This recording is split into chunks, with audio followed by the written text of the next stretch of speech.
I'm from Iran.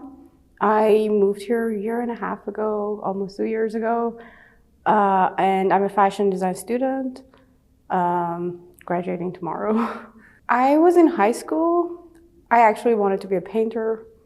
I went to an art school to do that, and then I met my friend's sister, who was also a fashion student, and I just felt like I thought the whole world was just so interesting. So I started doing it, started with doing some fashion illustrations, and yeah, just got into it. Did a lot of research, and I just really resonated with the program here. And I also had a meeting with my advisor, Dr. Starkey, before getting here. I just felt like she'd be a good person to learn from. So, and I did some research on Nebraska. I felt like it would be a good place to study and just live for a while. Just working for something like this, like a gallery, the whole deadlines and all those things, it just really helped me be on time, know how to do things fast, and like the way to do things, like the order, all that things. I think that was really helpful. I knew that it was going to be women's rights related, because everyone kept telling me, do something that you're really passionate about for your project so you'll enjoy it more. So I thought, okay, that's what I'm gonna do. And then just came up with the idea of choosing different movements, like big movements that really change things, and focus on those, because like the whole thing was just so broad. So I wanted it to be like more focused on something. Well, I wasn't sure how the corsets were gonna be like at first, so I thought I'd just start with something that I knew what was gonna be. So I started with the dresses that are underneath the corsets. So I did some sketches, and I wanted them to complement the corsets, but I still wanted the corsets to be the main focus. So I knew that like for those three, I could just start sewing. The rest of them, I just had to wait, do more sketches, do more research on the movements, and then come up with the ideas. So started with those, and then started with that one, and just went from there.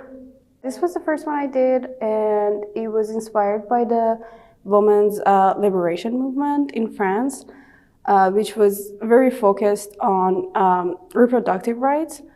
So for the corset, I really wanted the focus to be on the bust, because like that's the part of the body that's always been like controlled, I guess. So yeah, that's why I did the bullet bra. That's why I did the spiral over here, which was very difficult to sew. And yeah, I also felt like it went with the dress.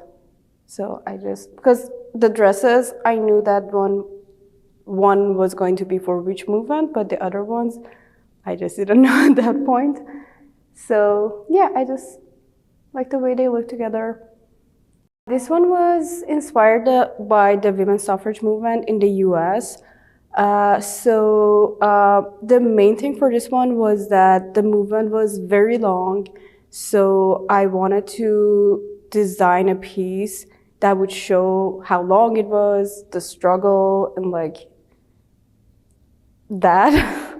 So I started, well, I mean, the color, I just feel like red is just very bold and like hard to ignore. So I thought it would be a good choice. This piece, I started by folding foil, and just like that was the first step. Made it thicker, and made some sort of paste with paper towels and wood glue and some water. Just brushed that on it, let it dry for a day, and then I spray painted it at first. It was supposed to be just silver, but I just didn't like the outcome, so I started thinking, what else can I do? So I found the cording, and I liked how it was making it look more textured. So I started wrapping that all over this thing. For this one, I just love the fabric. So I wanted the focus to be on this piece.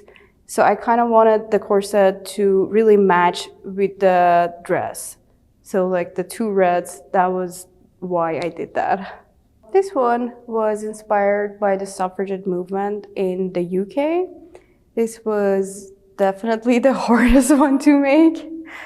And the design, what inspired me was how, so the protests that they did, they were, well, some of them were a little aggressive. They were very loud and just out there. So I wanted a piece that was bold and just kind of hard to ignore.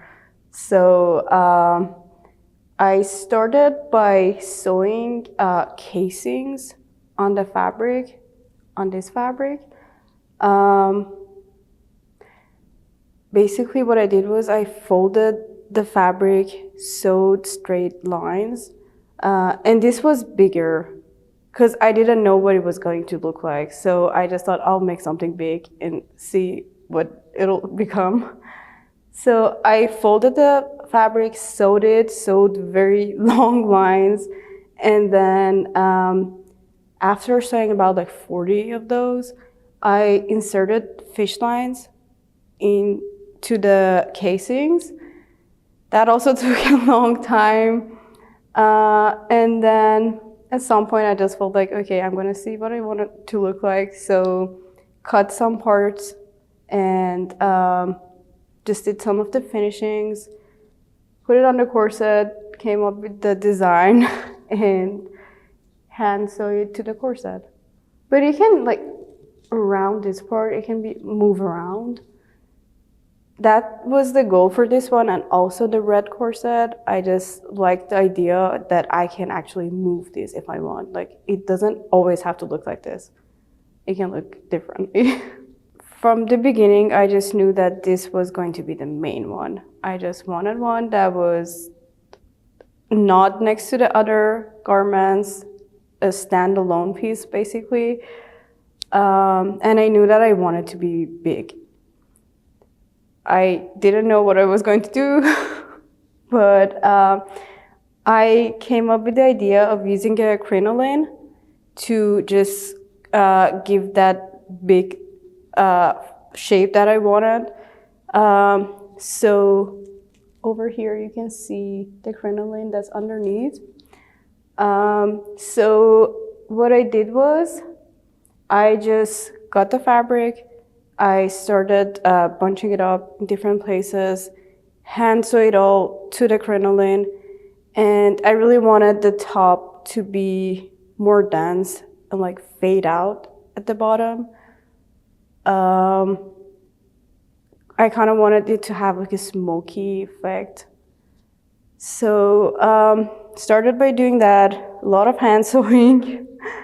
And then again, I did some research, like what can I use to actually deliver the message. I felt like mirror pieces was a good idea. And then I bought the pieces, like acrylic mirror pieces, and I started cutting them by hand to just give them a shattered look. Yeah. And so I just cut some and started from the corset. I wanted it to again fade out. That was like a very important part of this whole piece because I just wanted to show that like the movement is still ongoing, so kind of make it look like it's incomplete.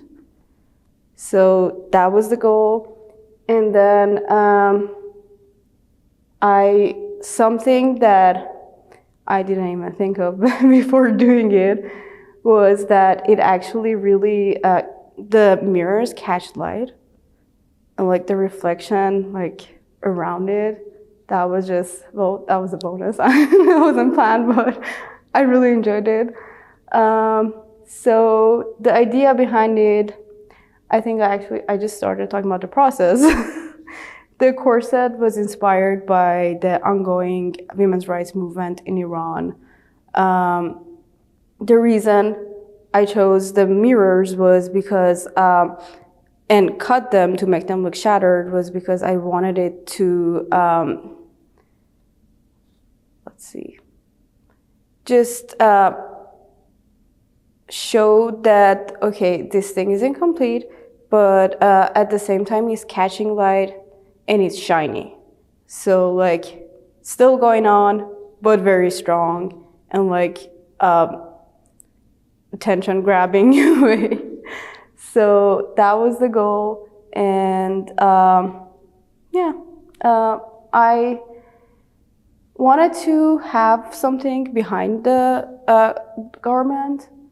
So I just started looking at like different images from different decades, from different women's rights protests, and I just felt like it's a good way for the people who come here to see that, like, events from the real life, just make it more personal. So that was the goal for the wall. And these images, they're from different decades, but one is very recent. So I just thought these are very meaningful and powerful images.